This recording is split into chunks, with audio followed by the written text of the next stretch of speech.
Appignano's pottery tradition traces back to year 1557, as Pasqualino Mariani, born in Caldarola, becomes the first citizen ever to be registered as a potter by the town council. His craft was therefore handed down for generations up to the present day. Among the many artists to be remembered, we would like to mention Ines Pieriste, known as Mimma de Ciancanella, or also as the toy-making potteress, the first documented case of a woman working in the pottery business, as she took over her husband's workshop after his passing. The production. Pieces were produced year-round, except for short breaks during harsh winters, as drying became difficult and frosts could lead to possible cracks. According to the Casette calendar, production began on All Souls' Day in early November. Milk. Milking buckets, not very tall, having to fit under the animal's udders. The edges were folded outward to cushion blows on hands and wrists during milking. Olive oil. The oil jug was similar in size to a small jug. The spout of the pitcher was made so that the oil could be poured flush. Olive vats are large vessels with two handles and no spout, used to house olives during the maturation process by the fireplace, one of the year's earliest productions. Wine vessels.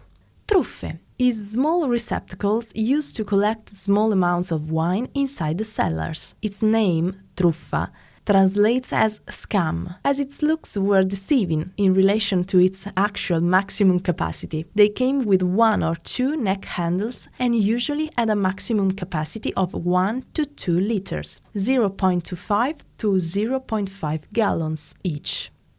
Truffette, a smaller-sized version of truffe, generally used for storing and transporting smaller amounts of wine during the day.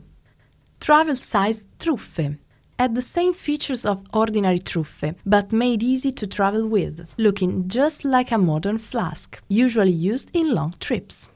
Cantari is a type of valve that allowed the gas to escape, preventing oxygen from entering the cask and oxidizing the wine. It was a valuable support in achieving a successful fermentation. As the gas escaped, it produced a whistling sound similar to a singing voice, hence its name, the Italian for songbird. Water vessels. Jugs are used to fetch water from the town springs, from the wells or from the local Monocchia Creek. Bigger jugs were called brocche and could easily hold up to 10 liters, 2.5 gallons and more. Smaller jugs were called brocchette. Kitchenware. Vegetable drainer. As the craftsman recounted, the vegetable drainer was the same as a vegetable bowl, except that it had holes drilled through a round stick locally called zeppa. Pigna was a type of terracotta cooking pot, equipped with 1 or 2 carved handles and used for cooking various kinds of soups and hot dishes. Multi-purpose jars for storing salt, spices and grains were crafted from terracotta as well and could come in different sizes. Bean pot.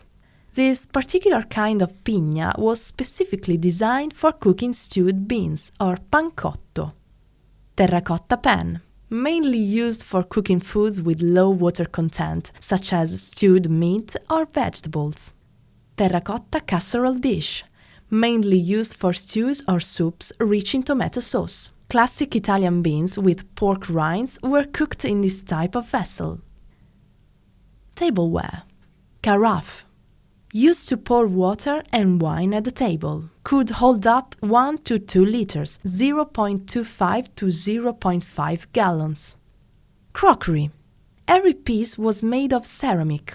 The dish set included both dinner plates and soup bowls. Ceramic cups, used at home, were simple and unrefined, as they had to be cost-effective, replaced by glass cups. Bedroom ware.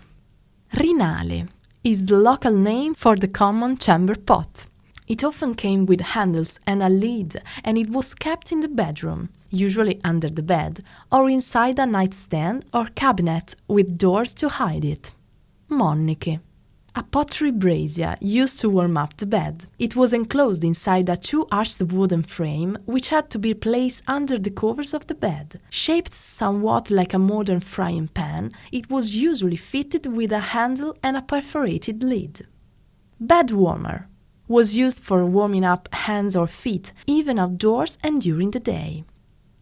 Few essential colors were used to paint traditional cocce: brown, black, green, pale yellow. Glazing type was basically chosen according to price and availability, hence the reason for often unrefined aesthetics. Colors were prepared inside peculiar structures called macinitti, specifically designed for the preparation of colors. Lake Trasimeno sand was a key element in making color after being mixed with lead. Red was obtained by mixing sand with iron. Black was obtained by a manganese dust from around Ferrara. In order to enrich the natural brown of terracotta, an engobe was prepared by mixing red clay, cerretà, and water, and then applied onto the product. Light tones, pale yellow, were prepared using kaolin, a type of soil from around Vicenza, hard to find and subject to a humidification process before use. Green was made by combining lead-treated sand with a compound of shredded copper and water. Each piece was colored by hand, using rags soaked in dye, without any paint brushes. Like all their knowledge, Coccia's technique or know-how wasn't based on studies or theory, it came from afar. In the post-war period, plastic as a miracle material quickly replaced pottery, causing most local shops to shut down. Just a handful of brave local families took up the glorious legacy of Appignano's master potters Coccia. To keep up with today's demand, they decided to turn those objects of daily use into decorative items. Testa Brothers' workshop and their iconic tiled facade, boasting motifs of different sizes and shapes, depicting flowers, animals, political symbols, sayings, abstract designs, and carnival masks. CT and its coccette, i.e. miniature replicas of once commonly used traditional tableware. Bozzi Ceramics. This production is largely inspired by traditional rustic tableware, now revisited in a decorative way by this local potter's family. Current motifs and colors adapt to modern tastes and needs.